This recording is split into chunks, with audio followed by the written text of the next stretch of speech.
अब हम लोग जावास्क्रिप्ट में फंक्शंस के बारे में जानेंगे कि फ़ंक्शन क्या होता है। तो जो फंक्शन का डेफिनेशन है वो कुछ ऐसा है कि ये एक ब्लॉक ऑफ कोड है जो पर्टिकुलर टाइप ऑफ टास्क या इवेंट को परफॉर्म करता है। लेकिन इससे हमें कुछ ज़्यादा समझ में नहीं आता है, तो इसको थोड़ा डीप में जाके समझना होगा कि फंक्शन का आखिर यूज़ क्या है। तो अभी जैसे हमें कुछ टास्क परफॉर्म करना है, हमें सिंपल एक कैलकुलेटर बनाना है, वहाँ पे हमें एडिशन, मल्टीप्लिकेशन, सब्ट्रैक्शन ये सब करना होगा। तो अगर हम फंक्शन का यूज़ करते हैं तो हमारा काम बहुत ही ईजी हो जाएगा और बहुत ही ऑर्गेनाइज होगा। वो कैसे होगा मैं दिखा देता हूँ आपको। सबसे पहले तो जब आपको फंक्शन बनाना है तो आपको लिखना होगा फंक्शन और उसके बाद फंक्शन का नाम। जैसे यहाँ पे मैं सम का फंक्शन बना रहा हूँ तो मैं सम लिखूँगा। और ऐसा फंक्शन जब बनाते हैं उसका नाम लिखते हैं तो एक ब्रैकेट ओपन क्लोज होता है, उसके बाद हमें एक और कर्ली ब्रैकेट टाइप का डालना पड़ता है और उसके अंदर हम फंक्शन के बॉडी को लिखते हैं। अब ये हो गया सिंपल सा फंक्शन। अगर मैं यहाँ जो दो ब्रैकेट है इसके बीच में कुछ पास कर दूँ, जैसे अगर दो नंबर पास कर दूँ, फर्स्ट और एक सेकंड, तो ये हो गया पैरामीटराइज फंक्शन। तो इस फंक्शन और पहले वाले फंक्शन में ज़्यादा डिफरेंस नहीं है, मतलब बस ये डिफरेंस है कि यहाँ पे जो पैरामीटर पास होगा उसका हम लोग फंक्शन के अंदर यूज़ कर सकते हैं। अब इसका यूज़ ऐसे होगा कि यहाँ पे अगर कुछ मैं प्रिंट कर रहा हूँ कंसोल डॉट लॉग,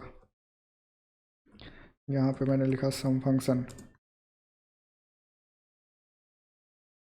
और अगर मैं यहाँ कंसोल में देखूँ तो भी कुछ नहीं आ रहा है। लेकिन वही अगर मैं सम को, जो मेरा फंक्शन का नाम है, उसको यहाँ पे कॉल कर लूँ, जो कि इसी जावास्क्रिप्ट में है, अब मैं देखता हूँ तो ये आ गया।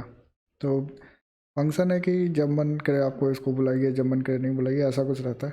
अब यहाँ पे मुझे इसमें कुछ टास्क परफॉर्म कराना है। अब जैसे दो नंबर है हमारे पास, फर्स्ट है और सेकंड है, तो ये हमारा पैरामीटराइज फंक्शन हो गया। और यहाँ पे जो ऊपर मैंने रिजल्ट को इनिशियलाइज़ किया उसको मैं यहाँ पे फर्स्ट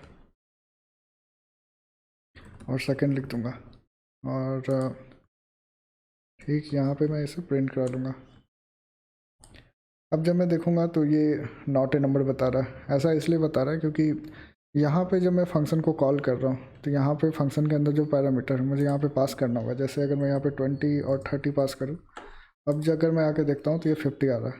तो अब ये हमारा काम को बहुत ईजी कर दिया इसने, मतलब हमें कुछ भी स्टैटिक कोड नहीं देना है, हमने अपने प्रोग्राम को डायनेमिक बना लिया यहाँ से। अब यहाँ पे अगर मैं इसका वैल्यू बढ़ा देता हूँ, 200 300 कर देता हूँ, तो यहाँ अमाउंट भी उसी टाइप का आ जाएगा। तो इस तरह से हमारा जो फंक्शन है हमारा काम ईजी करता है। अब आप समझे कि अब मुझे दूसरा कोड लिखना है सब्ट्रैक्शन का, तो मुझे कुछ नहीं करना होगा, मुझे यहाँ पे फिर से इसको ऐसे कॉल करना होगा और यहाँ पे फर्स्ट माइनस सेकंड करना होगा। अब दोनों फंक्शन का नाम एक है तो मैं इसे डिफरेंट कर लूँगा, एस यू बी कर लूँगा और इसको कॉपी करूँगा और यहाँ पे मैं सम को एस यू बी कर देता हूँ।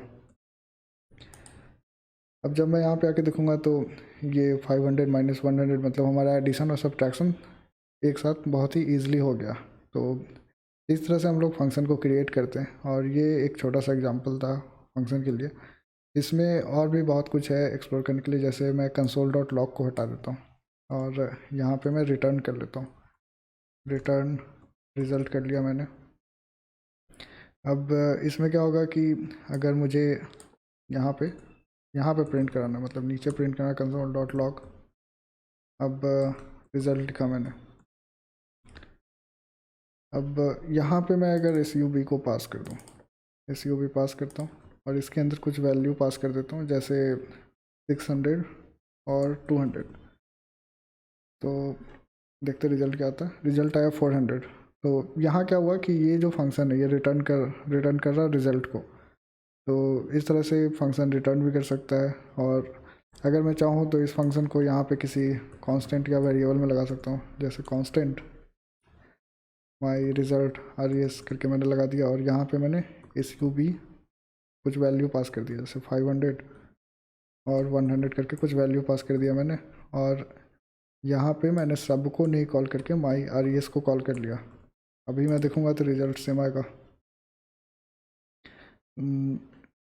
अगर मैं इसके वैल्यू को घटाता बढ़ाता हूँ, जैसे 200 कर दिया मैंने, तो रिज़ल्ट थोड़ा डिफरेंट आएगा। तो इस तरह से हम लोग फंक्शन का यूज़ कर सकते हैं और अपने कोड को ज़्यादा ऑर्गेनाइज बना सकते हैं।